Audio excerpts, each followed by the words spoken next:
ফালৰ পৰা বায়াৰ্ছ আৰু সেলাৰ আৰু মিট আৰু এৱাৰনেছ কৰা হৈছে। একচুৱেলি ইণ্ডাষ্ট্ৰি ডিপাৰ্টমেণ্টটো যে ৰাইজৰ মাজত একচুৱেলি পপুলাৰিটি নাই, ৰাইজে নাজানে, যে ক্ষুদ্ৰ ক্ষুদ্ৰ ব্যৱসায়ীসকলেও নাজানে যে ইণ্ডাষ্ট্ৰিৰ ফালৰ পৰা বহুত সহায় সহযোগিতা পোৱা যায়।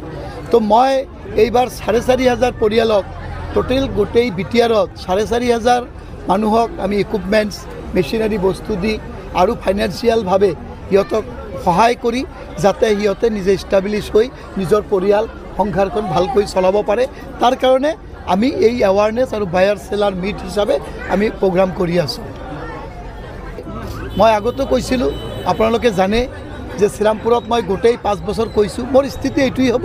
মই মুখ্যমন্ত্ৰী মহোদয়ক ৰিকুৱেষ্ট কৰিম যে দাদা কৰিব নালাগে বা আমাৰ ৰাইজবিলাক অসুবিধা হ'ব, এইখিনি মই ৰিকুৱেষ্ট কৰিম। আৰু মোৰ এটা বিশ্বাস আছে, ইয়াৰ আগতো মই বিটিআৰৰ চিফ মহোদয়ক যেতিয়া মই শ্ৰীৰামপুৰৰ MCLA হৈছিলোঁ তেতিয়াৰ পৰাই মই আমাৰ ডিপাৰ্টমেণ্টক বা যেহেতু আমাৰ বিটিআৰৰ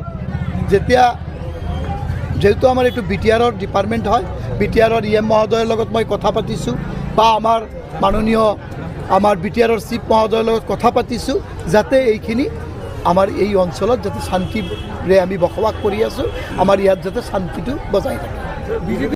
BTCৰ যুৱক যুৱতীলৈ আৰু আমাৰ এই ক্ষুদ্ৰ ক্ষুদ্ৰ ব্যৱসায়ীসকলক এইখিনি আহ্বান কৰিম যে আপোনালোকে আহক, ইণ্ডাষ্ট্ৰিৰ লগত জড়িত হওক আৰু ৰাইজক কেনেকুৱাকৈ সহায় সহযোগিতা ল'ব পাৰে তাৰখিনি আপোনালোকে প্ৰচেছ দেখাই দিয়ক। বহুত দুখীয়া পৰিয়াল আছে, বহুত দুখীয়া মানুহ আছে, যোনে ইণ্ডাষ্ট্ৰিৰ লগত জড়িত হ'লে সিহঁতৰ পৰিয়ালটো স্বাৱলম্বী হ'ব পাৰিব, তাৰ কাৰণে চবে আহি সহায় কৰক।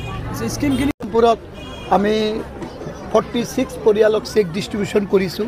তাত আমাৰ বিকলাংগ মানুহখিনি আৰু যি সৰু সৰু ক্ষুদ্ৰ ব্যৱসায়ী, কিন্তু এতিয়া আমি দলৰ এজন কাৰ্যকৰ্তা বিজেপি দলে আমাক য'ত দিব, আমাক শ্ৰীৰামপুৰতো দিব পাৰে, গুমাতো দিব পাৰে বা দলে ক'ব পাৰে এইবাৰ আপুনি ইলেকশ্যন খেলিব নালাগে, কাম কৰক, আমি কাম কৰিম।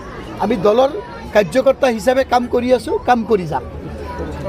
হয়তো বেছিদিন হোৱা নাই, EM হোৱাৰ পিছত 640জন পৰিয়ালে পাইছে আৰু ইতিমধ্যে আমি এটা স্কিম লৈছোঁ যে 4,500 পৰিয়ালে টোটাল পাব।